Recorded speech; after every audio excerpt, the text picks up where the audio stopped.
ओम श्री गणेशाय नमः। अथ श्री शिवगौरी स्तोत्रम्। श्रीनिपाश पुष्पशर पुंड्र चाप कहे कर पंकजे कलित भक्त वांछिताम् तरुणारुणारुण तनुं त्रिलोचनाम् ललितां भजे ललित चंद्र चूलिकाम् ललिता विभूषित निजांग मूर्तये ललितेषु चाप श्रीनिपाश पाणये उदयारुणद्युतिमुसे दयाजुषे मदनेश्वराय महते नमो नमः। अंचत पंचशिखोंच मंच निकटे चक्रासनाध्यासिनी सौंदर्यस्य महीं नवाब्दवयसं गौरीं कुलालापिनीं माला पुष्पसृणी गुणांचितकरां पूग प्रमाणस्तनीं बालां श्रीललितांबिका दुहितरं लीलासमुद्रां भजे चिन्तामणिग्रहवराञ्चितशक्तिचक्रां रक्षाकरं कलितकुमकुमरक्तवर्णं सौन्दर्यराशिवपुषं दशवर्षदेश्यं वन्दे कुमारमदनेश्वरमिन्दुमौलिम् अपराजितनामधेयमश्वं सुखमारूढवती सुवर्णवर्णां विलसन्मणिवित्रपाशहस्ता परिभूयात् परमेश्वरी सपत्नान् अधिरोह्य जपारुणं तुरंगं करपदमाञ्चितवेत्रपाशशक्तिः परिभूत विपक्ष पक्षकोग्व्या दरुणाभः परमेश्वरी सहायः रक्तां विचित्रवसनां नवचन्द्रचूडा मन्नप्रदाननिरतां स्तनभारनम्रां नृत्यन्तमिन्दुशकला भरणं विलोक्य हृष्टां भजे भगवतीं भवदुःखहन्त्रीम् उदञ्चिता कुञ्चितवामपादं समञ्चिता हिन्दुकृशानुहस्तम् अन्नप्रदां वीक्ष्य मुदा महेशीं नटन्तमाद्यं नटमाश्रयामः अरुणारुणकोटितुल्यकान्तिं श्रीनिपाशाभयवाञ्छितप्रदानेः अनुरक्तकरां नवेन्दुचूडाम् मखिलेशीं भुवनेश्वरीं भजामः बालेन्दुकलितोत्तंसं बालारुणसमद्युतिं पाशाङ्कुशवराभीति करं शम्भुं समाश्रये कुलाचलकुतूहलं कुसुमचापसञ्जीवनं कुचे कलितवल्कलं गुरुकृपारसं लोचने जपासहृदयं रुचौ जपवटाभिरामं करे जटा निबिडितं कचे जयति जीवितं शाम्भवम् दत्तात्रेयं शिवं शान्तं इन्द्रनीलनिभं प्रभुम् आत्ममायारतं देवमवधूतं दिगम्बरं भस्मोद्धूलितसर्वाङ्गं जटाजूटधरं विभुं चतुर्बाहुमुदाराङ्गं प्रफुल्लकमलेक्षणं ज्ञानयोगनिधिं विश्व गुरुं योगिजनप्रियं भक्तानुकम्पिनं सर्व साक्षिणं सिद्धसेवितम् एवं यः सततं ध्यायेत् देवदेवं सनातनं समुक्तः सर्वपापेभ्यो निःश्रेयसमवाप्नुयात्। अथ श्री शिवरक्षास्तोत्रम् विनियोगः।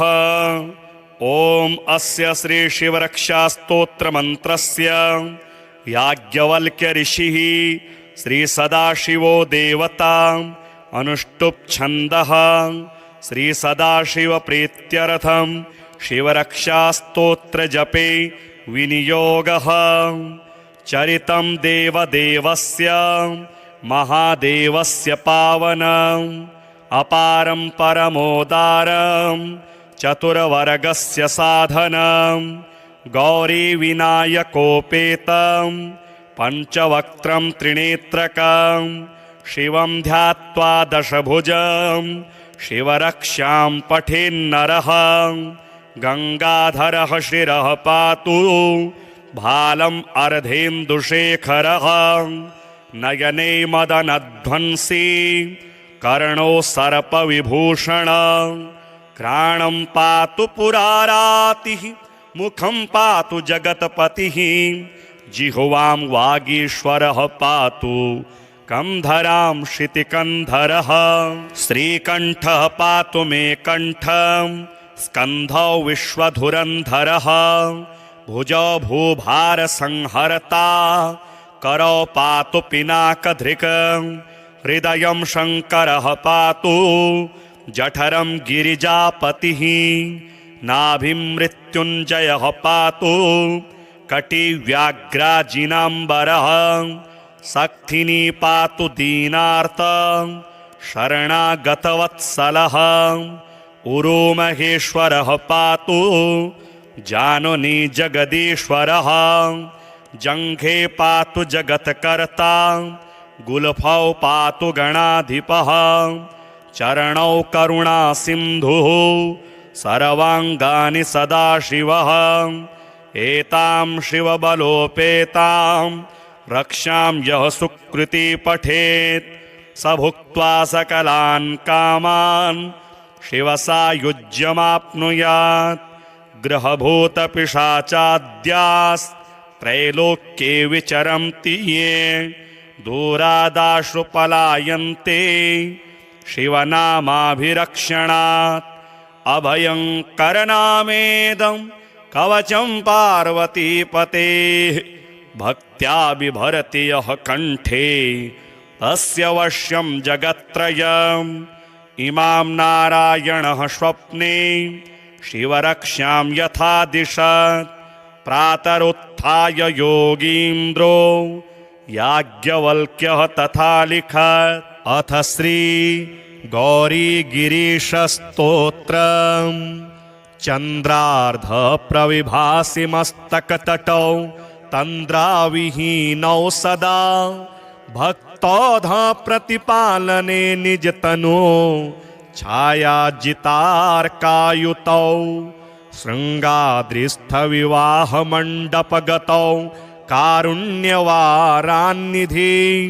कल्याणं तनुतां समस्तजगतां गौरीगिरीशौ मुदा अन्योन्यार्चन तत्परो मधुरवाक् सन्तोषितान्योन्यकौ चन्द्रार्धाञ्चितशेखरौ प्रणमता निष्ठार्थदौ सत्वरम् शृङ्गाद्रिस्थविवाहमण्डपगतौ शृङ्गारजन्मावनि कल्याणं तनुतां समस्तजगतां गौरीगिरीशौ मुदा सौदर्येण परस्परं प्रमुदिता वन्योन्यचित्तस्थितौ राकाचन्द्रसमानवक्त्रकमलौ पादाब्जकालङ्कृतौ शृङ्गाद्रिस्थविवाहमण्डपगतौ गङ्गातटावासिनौ कल्याणं तनुतां समस्तजगतां गौरीगिरीशौ मुदा सिंहोशाग्रगतिमहोन्नतपदं सम्प्रापयन्तौ नतां नंहोराशिनिवारणे कनिपुणौ ब्रह्मोग्रविष्णुर्चितौ शृङ्गाद्रिस्थविवाहमण्डपगतौ गाङ्गेयभूषोज्ज्वलौ कल्याणं तनुतां समस्तजगतां गौरीगिरीशौ मुदा कस्तूरी घनसारचरचिततनु प्रत्यूयमानौ सुरे रस्तूक्त्या प्रणतेष्टपूरणकरौ वस्तुपलब्धिप्रदौ शृङ्गाद्रिस्थविवाहमण्डपगता वंगावधूतेन्दुभौ कल्याणं तनुतां समस्तजगतां गौरी गिरीशौ मुदा वाणी निर्जित हंस कोकिल रवौ पाणीकृताम्भोरुहौ वेणी केशवि निर्जिता हि चपलौ शोणी समानक्षमौ शृंगाद्रिस्थ विवाह मंडपगतौ तुंगेष्टजालप्रदौ कल्याणं तनुतां समस्त जगतां गौरी गिरीशौ मुदा कामापत्ति विभूति कारण दशौ सोमार्धभूषोज्ज्वलौ सामाम्नाय सुगीयमान चरितौ रामार्चिताङ्घ्रिद्वयौ शृङ्गाद्रिस्थ विवाह मण्डपगतौ माणिक्यभूषान्वितौ कल्याणं तनुतां समस्त जगतां गौरी गिरीशौ मुदा दम्भाहंकृति दोष शून्य पुरुष है संभावनीयौ सदा जम्भाराति मुखामरेन्द्र विनुतौ कुभात्मजाद्यर्चितौ शृङ्गाद्रिस्थ विवाह मण्डपगतौ वाग्दान दीक्षाधरौ कल्याणं तनुतां समस्त जगतां गौरी गिरीशौ मुदा शापानुग्रह शक्तिदान निपुणौ तापापनोदक्षमौ सोपानक्रमतोऽधिकारिभिर्नु प्राप्यौष्यमासागरौ शृङ्गाद्रिस्थ विवाह मण्डपगतौ लावण्यपाथो निधि कल्याणं तनुतां समस्त जगतां गौरी गिरीशौ मुदा शोणाम्भोरुह तुल्यपादयुगलौ बाणार्चना तोषितौ वीणाधृङ्मुनिगीयमान विभवौ बालारुणाभाम्बरौ शृङ्गाद्रिस्थ विवाह मण्डपगतौ तुल्याधिकैर्वर्जितौ कल्याणं तनुतां समस्त जगतां गौरी गिरीशौ मुदा श्रीनिपाश पुष्पशर पुण्ड्र चापकहे कर पंकजे कलित भक्त वांछितां तरुणारुणारुण तनुं त्रिलोचनां ललितां भजे ललित चंद्र चूलिकां ललितां विभूषित निजांग मूर्तये ललितेषु चाप श्रीनिपाश पाणये उदयारुणद्युतिमुसे दयाजुषे मदनेश्वराय महते नमो नमः अंचत पंचशिखोंच मंच निकटे चक्रासनाध्यासिनीं सौन्दर्यस्य महीं नवाब्दवयसं गौरीं कुलालापिनीं माला पुष्पश्रेणी गुणांचितकरां पूग प्रमाणस्तनीं बालां श्रीललिताम्बिका दुहितरं लीलासमुद्रां भजे चिन्तामणिग्रहवराञ्चितशक्तिचक्रां रक्षाकरं कलितकुङ्कुमरक्तवर्णां सौन्दर्यराशिवपुषं दशवर्षदेश्यां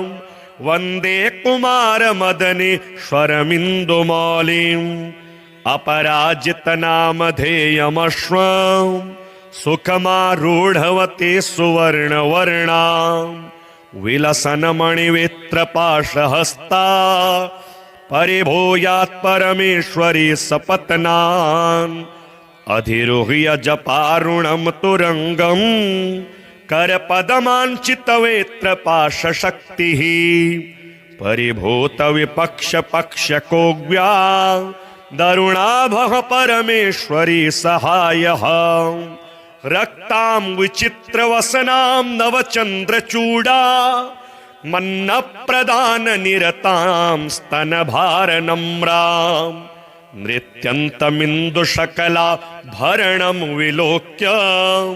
हृष्टां भजे भगवतीं भवदुःखहन्त्रीम् उदञ्चिता कुञ्चितवामपादम् समञ्चिता हीन्दुकृशानुहस्तम् अन्नप्रदां वीक्ष्य मुदा महेशीं नटन्तमाद्यं नटमाश्रयामः अरुणारुणकोटितुल्यकान्तिं श्रीनिपाशाभयवाञ्छितप्रदानेः अनुरक्तकरां नवेन्दुचूडामखिलेशीं भुवनेश्वरीं भजामः बालेन्दुकलितोत्तंसं बालारुणसमद्युतिं पाशाङ्कुशवराभीति करं शम्भुं समाश्रये कुलाचलकुतूहलं कुसुमचापसञ्जीवनं कुचे कलितवल्कलं गुरुकृपारसं लोचने जपासहृदयं रुचौ जपवटाभिरामं करे जटानिबिडितं कचे जयति जीवितं शाम्भवम् दत्तात्रेयं शिवं शान्तमिन्द्रनीलनिभं प्रभुम् आत्ममायारतं देवमवधूतं दिगम्बरं भस्मोद्धूलितसर्वाङ्गं जटाजूटधरं विभुं चतुर्बाहुमुदाराङ्गं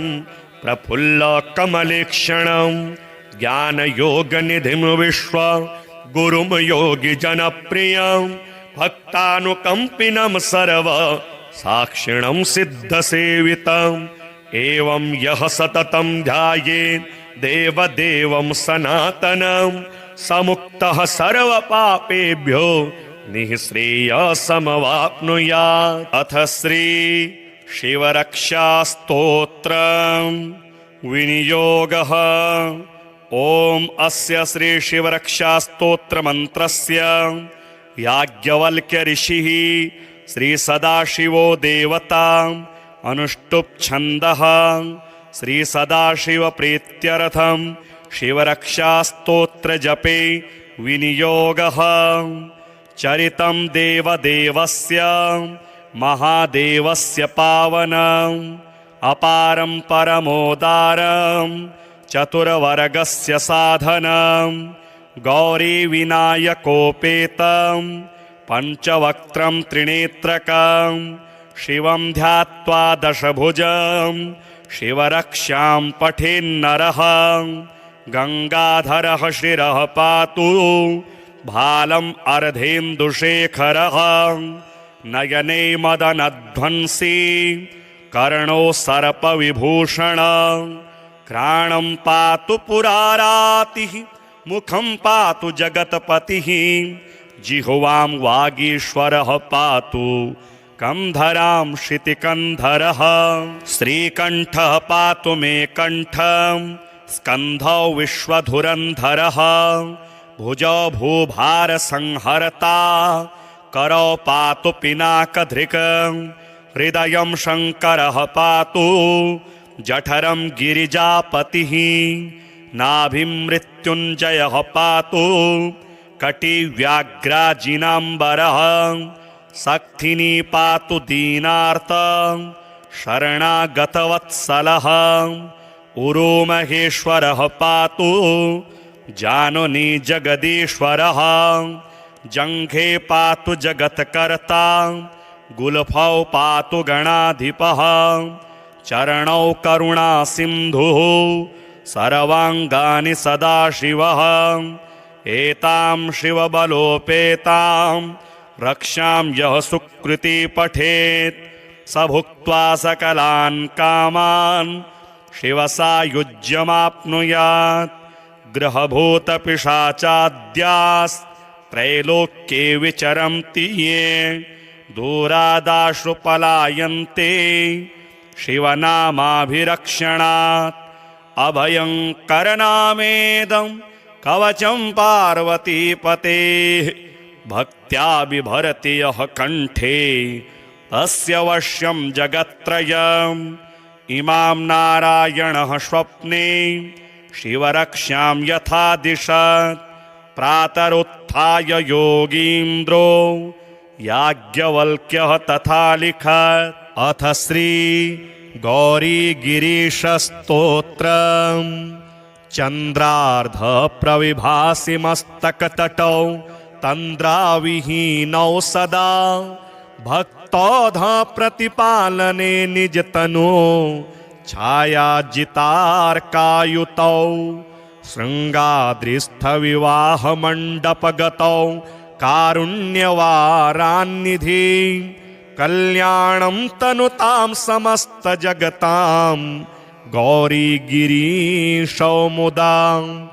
अन्योन्यार्चन तत्परो मधुरवाक् संतोषितान्योन्यकौ चन्द्रार्धाञ्चितशेखरौ प्रणमता निष्टार्थदौ सत्वरम् शृङ्गाद्रिस्थविवाहमण्डपगतौ शृङ्गारजन्मावनि कल्याणं तनुतां समस्तजगतां गौरीगिरीशौ मुदा सौदर्येण परस्परं प्रमुदिता वन्योन्यचित्तस्थितौ राकाचन्द्रसमानवक्त्रकमलौ पादाब्जकालङ्कृतौ शृङ्गाद्रिस्थविवाहमण्डपगतौ गङ्गातटावासिनौ कल्याणं तनुतां समस्तजगतां गौरीगिरीशौ मुदा सिंहोशाग्रगतिमहोन्नतपदं सम्प्रापयन्तौ नतां नंहोराशिनिवारणे कनिपुणौ ब्रह्मोग्रविष्णुर्चितौ शृङ्गाद्रिस्थविवाहमण्डपगतौ गाङ्गेयभूषोज्ज्वलौ कल्याणं तनुतां समस्तजगतां गौरीगिरीशौ मुदा कस्तूरी घनसारचरचिततनु प्रत्यूयमानौ सुरे रस्तुक्या प्रणतेष्टपूरणकरौ वस्तुपलब्धिप्रदौ शृङ्गाद्रिस्थविवाहमण्डपगता वङ्गावधूतेन्दुभौ कल्याणं तनुतां समस्तजगतां गौरीगिरीशौ मुदा वाणी निर्जितहंसकोकिलरवौ पाणिकृताम्भोरुहौ वेणीकेशविनिर्जिता हि चपलौ शोणीसमानक्षमौ शृङ्गाद्रिस्थविवाहमण्डपगतौ तुङ्गेष्टजालप्रदौ कल्याणं तनुतां समस्तजगतां गौरीगिरीशौ मुदा कामापत्तिविभूतिकारणदशौ सोमार्धभूषोज्ज्वलौ सामाम्नाय सुगीयमानचरितौ रामार्चिताङ्घ्रिद्वयौ शृङ्गाद्रिस्थविवाहमण्डपगतौ माणिक्यभूषान्वितौ कल्याणं तनुतां समस्तजगतां गौरीगिरीशौ मुदा दम्भाहङ्कृतिदोषशून्यपुरुषः सम्भावनीयौ सदा जम्भारातिमुखामरेन्द्रविनुतौ कुभात्मजाद्यर्चितौ शृङ्गाद्रिस्थविवाहमण्डपगतौ वाग्दानदीक्षाधरौ कल्याणं तनुतां समस्तजगतां गौरीगिरीशौ मुदा शापानुग्रहशक्तिदाननिपुणौ तापापनोदक्षमौ सोपानक्रमतोऽधिकारिभिरुनु प्राप्यौ क्षमासागरौ शृङ्गाद्रिस्थविवाहमण्डपगतौ लावण्यपाथोनिधि कल्याणं तनुतां समस्तजगतां गौरीगिरीशौ मुदा शोणाम्भोरुहतुल्यपादयुगलौ बाणार्चनातोषितौ वीणाधृङ्मुनिगीयमानविभवौ बालारुणाभाम्बरौ शृङ्गाद्रिस्थविवाहमण्डपगतौ तुल्याधिकैर्वर्जितौ कल्याणं तनुतां समस्तजगतां गौरीगिरीशौ मुदा श्रीनिपाशपुष्पशरपुण्ड्रचापकैः करपङ्कजैः कलितभक्तवाञ्छितां तरुणारुणारुणतनुं त्रिलोचनां ललितां भजे ललितचन्द्रचूलिकां ललितां विभूषितनिजाङ्गमूर्तये ललितेषु चापसृणिपाशपाणये उदयारुणद्युतिमुसे दयाजुषे मदनेश्वराय महते नमो नमः। अंचत पंचशिखोंच मंच निकटे चक्रासनाध्यासिनीं सौन्दर्यस्य महीं नवाब्दवयसं गौरीं कुलालापिनीं माला पुष्पसृणी गुणाञ्चितकरां पूगप्रमाणस्तनीं बालां श्रीललिताम्बिका दुहितरं लीलासमुद्रां भजे चिन्तामणिग्रहवराञ्चितशक्तिचक्रां रक्षाकरं कलितकुङ्कुमरक्तवर्णां सौन्दर्यराशिवपुषं दशवर्षदेश्यां वन्दे कुमारमदनेश्वरमिन्दुमौलिम् अपराजितनामधेयमश्वं सुखमारूढवते सुवर्णवर्णां विलसन्मणिवित्रपाशहस्ता परिभूयात् परमेश्वरी सपत्नान् अधिरुह्य जपारुणं तुरंगं करपदमाञ्चितवेत्रपाशशक्तिः परिभूतविपक्षपक्षकोग्व्या दरुणाभः परमेश्वरी सहायः रक्तां विचित्रवसनां नवचन्द्रचूडा मन्नप्रदाननिरतां स्तनभारनम्रां नृत्यन्तमिन्दुशकला भरणं विलोक्य हृष्टां भजे भगवतीं भवदुःखहन्त्रीम् उदञ्चिता कुञ्चितवामपादं समञ्चिता हीन्दुकृशानुहस्तम् अन्नप्रदां वीक्ष्य मुदा महेशीं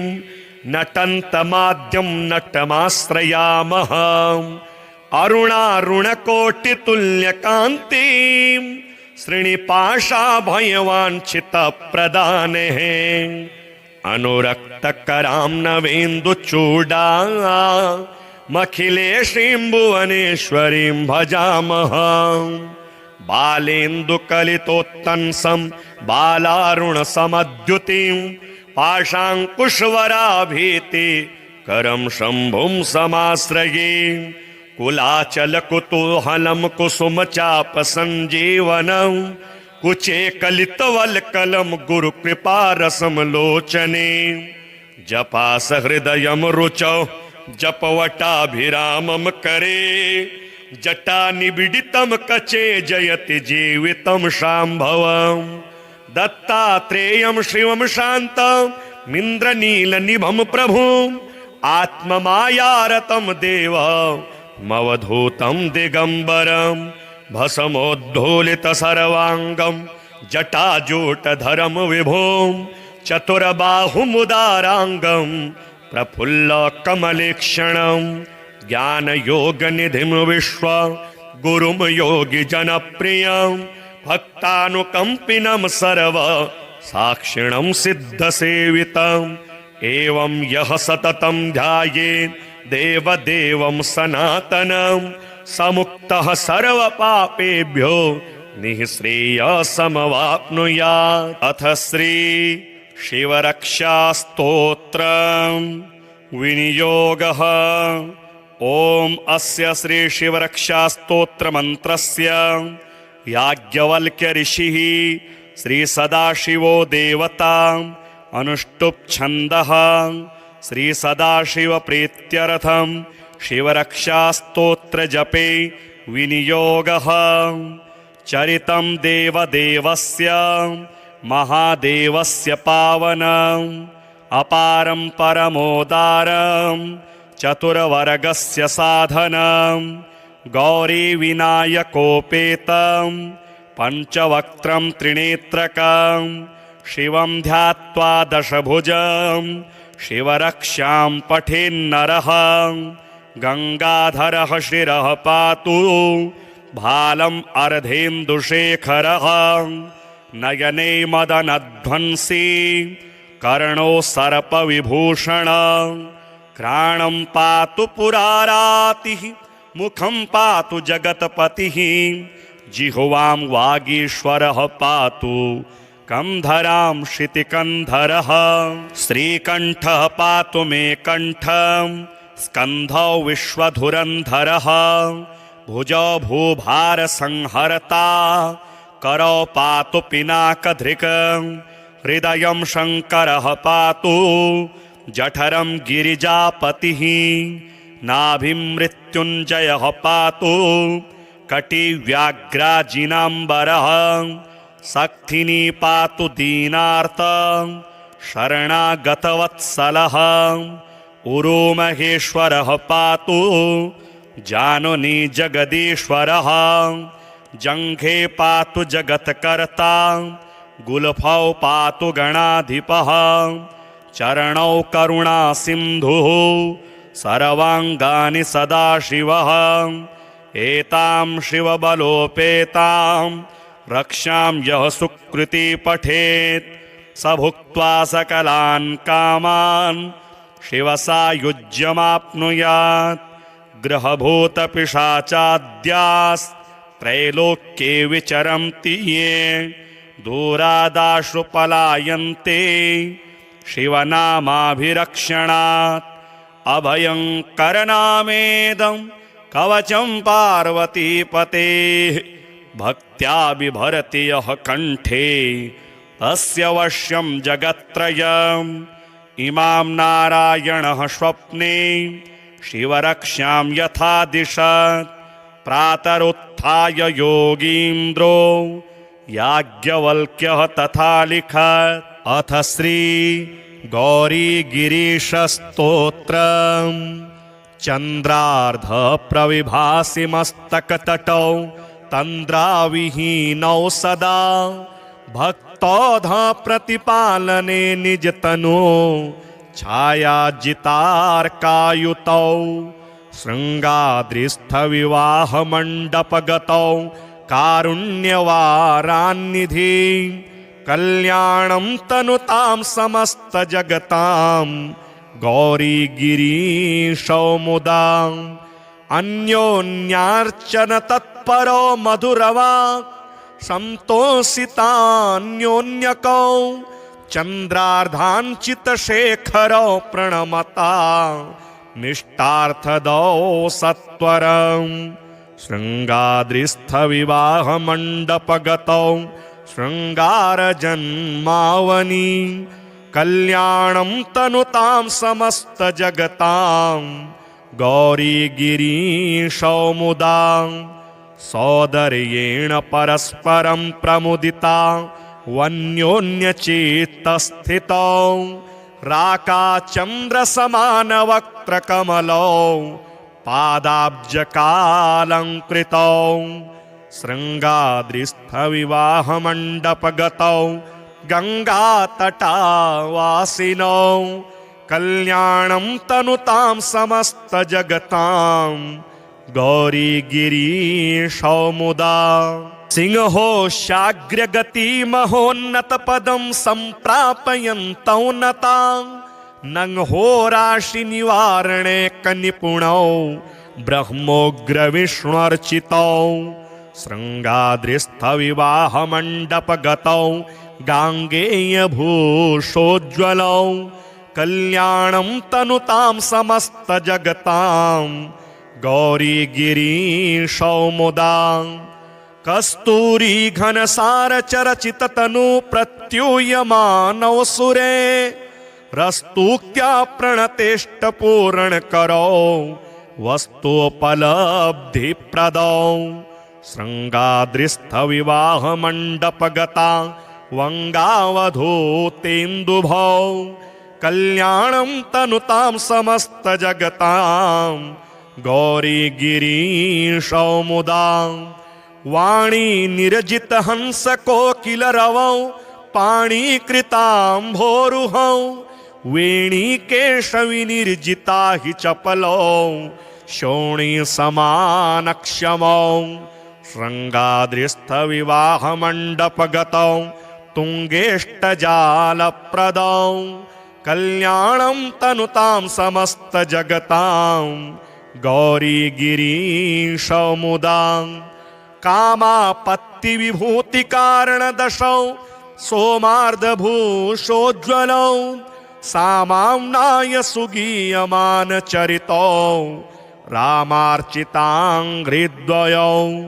शृङ्गाद्रिस्थ विवाह मण्डपगतौ माणिक्यभूषान्वितौ कल्याणं तनुतां समस्त जगतां गौरी गिरीशौमुदा दम्भाहंकृति दोष शून्य पुरुष है संभावनीयौ सदा जम्भाराति मुखामरेन्द्र विनुतौ कुभात्मजाद्यर्चितौ शृङ्गाद्रिस्थ विवाह मण्डपगतौ वाग्दान दीक्षाधरौ कल्याणं तनुतां समस्त जगतां गौरी गिरीशौमुदां शापानुग्रह शक्तिदान निपुणौ तापापनोदक्षमौ सोपानक्रमतोऽधिकारिभिरुनु प्राप्यौष्यमासागरौ शृङ्गाद्रिस्थ विवाह मण्डपगतौ लावण्यपाथो निधि कल्याणं तनुतां समस्त जगतां गौरी गिरीशौमुदां शोणाम्भोरुहतुल्यपादयुगलौ बाणार्चना तोषितौ वीणाधृङ्मुनिगीयमान विभवौ बालारुणाभाम्बरौ शृङ्गाद्रिस्थ विवाह मण्डपगतौ तुल्याधिकैर्वर्जितौ कल्याणं तनुतां समस्त जगतां गौरी गिरीशौमुदा श्रीनिपाशपुष्पशरपुण्ड्रचापकहे कर पंकजैः कलित भक्तवाञ्छितां तरुणारुणारुणतनुं त्रिलोचनां ललितां भजे ललितचन्द्रचूलिकां ललितां विभूषित निजाङ्गमूर्तये ललितेषु चापसृणिपाशपाणये उदयारुणद्युतिमुसे दयाजुषे मदनेश्वराय महते नमो नमः अंचत पंचशिखोंच मंच निकटे चक्रासनाध्यासिनीं सौन्दर्यस्य महिं नवाब्दवयसं गौरीं कुलालापिनीं माला पुष्पसृणी गुणाञ्चितकरां पूगप्रमाणस्तनीं बालां श्रीललिताम्बिका दुहितरं लीलासमुद्रां भजे चिन्तामणिग्रहवराञ्चितशक्तिचक्रां रक्षाकरं कलितकुङ्कुमरक्तवर्णां सौन्दर्यराशिवपुषं दशवर्षदेश्यां वन्दे कुमारमदनेश्वरमिन्दुमौलिम् अपराजितनामधेयमश्वं सुखमारूढवते सुवर्णवर्णां विलसन्मणिवित्रपाशहस्ता परिभूयात् परमेश्वरी सपत्नान् अधिरुह्य जपारुणं तुरंगं करपदमाञ्चितवेत्रपाशशक्तिः परिभूतविपक्षपक्षकोग्व्या दरुणाभः परमेश्वरी सहायः रक्तां विचित्रवसनां नवचन्द्रचूडा मन्नप्रदाननिरतां स्तनभारनम्रां नृत्यन्तमिन्दुशकला भरणं विलोक्य हृष्टां भजे भगवतीं भवदुःखहन्त्रीम् उदञ्चिता कुञ्चितवामपादम् समञ्चिता हीन्दुकृशानुहस्तम् अन्नप्रदां वीक्ष्य मुदा महेशीं नटन्तमाद्यं नटमाश्रयामः अरुणारुणकोटितुल्यकान्तिं श्रीनिपाशाभयवाञ्छितप्रदानेः अनुरक्तकरां नवेन्दुचूडामखिलेशीं भुवनेश्वरीं भजामः बालेन्दुकलितोत्तंसं बालारुणसमद्युतिं पाशाङ्कुशवराभीति करं शम्भुं समाश्रये कुलाचलकुतूहलं कुसुमचापसञ्जीवनं कुचे कलितवल्कलं गुरुकृपारसं लोचने जपासहृदयं रुचौ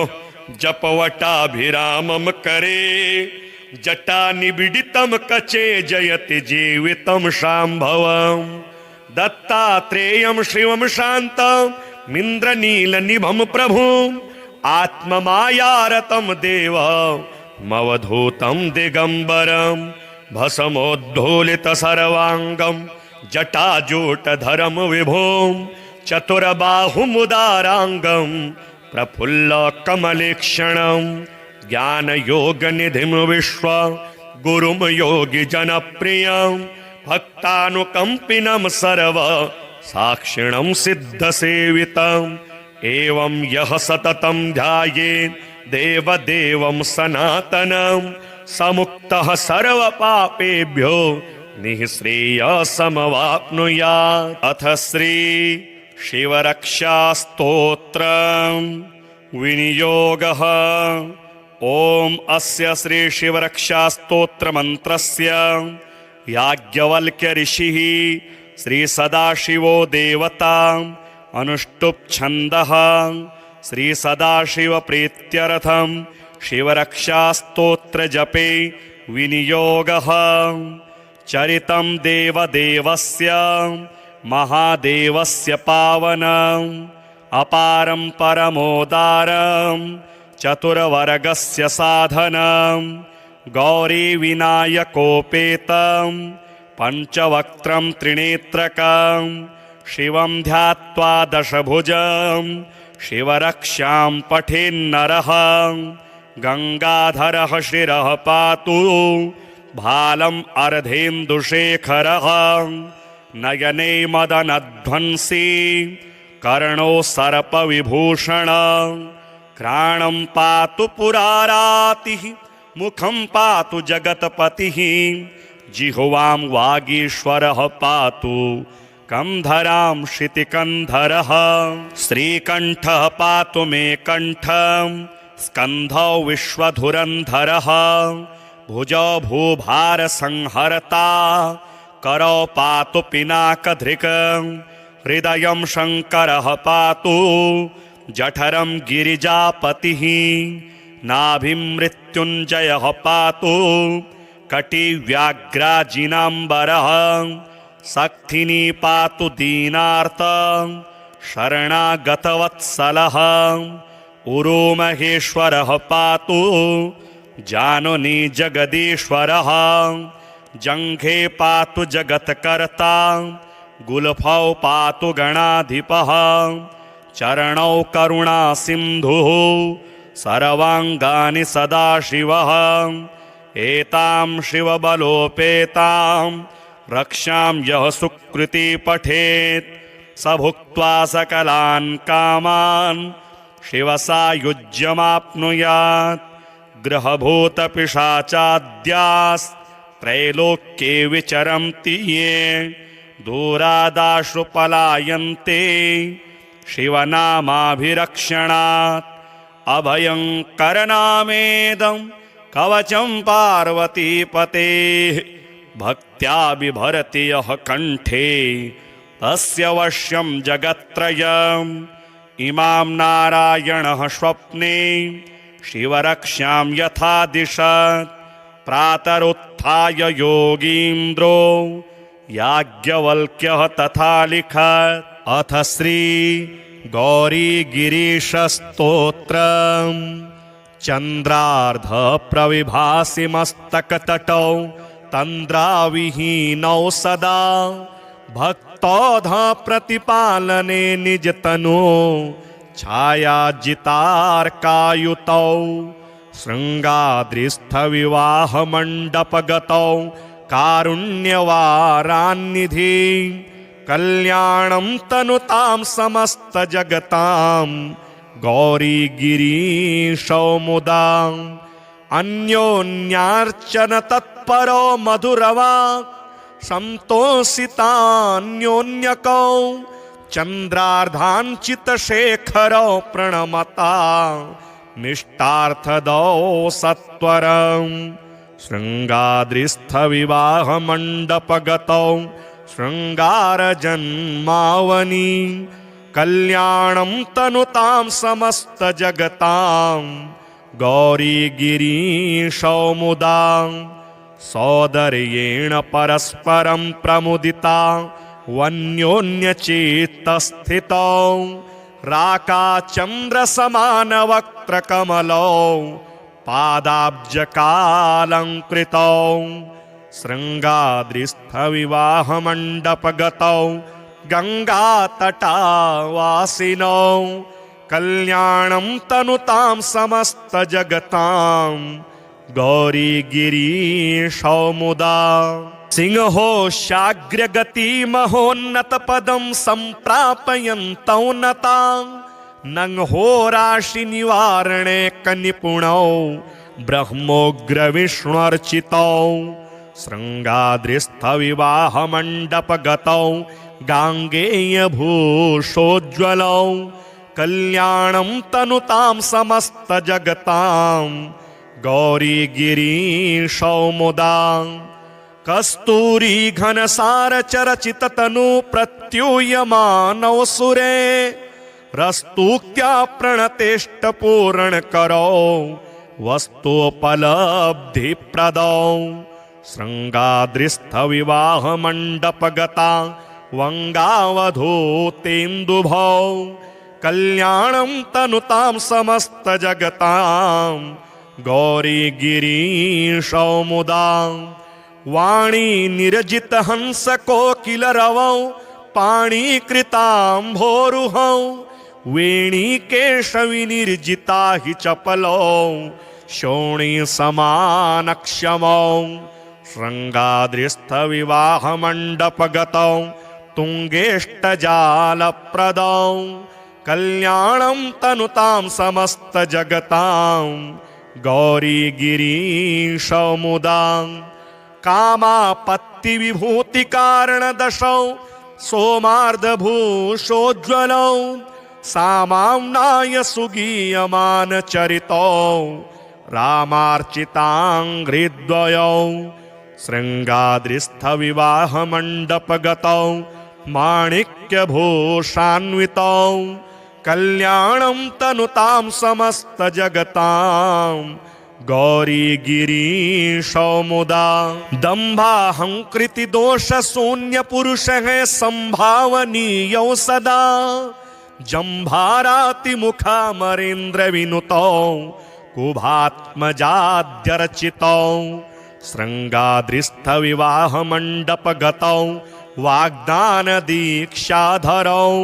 कल्याणं तनुतां समस्तजगतां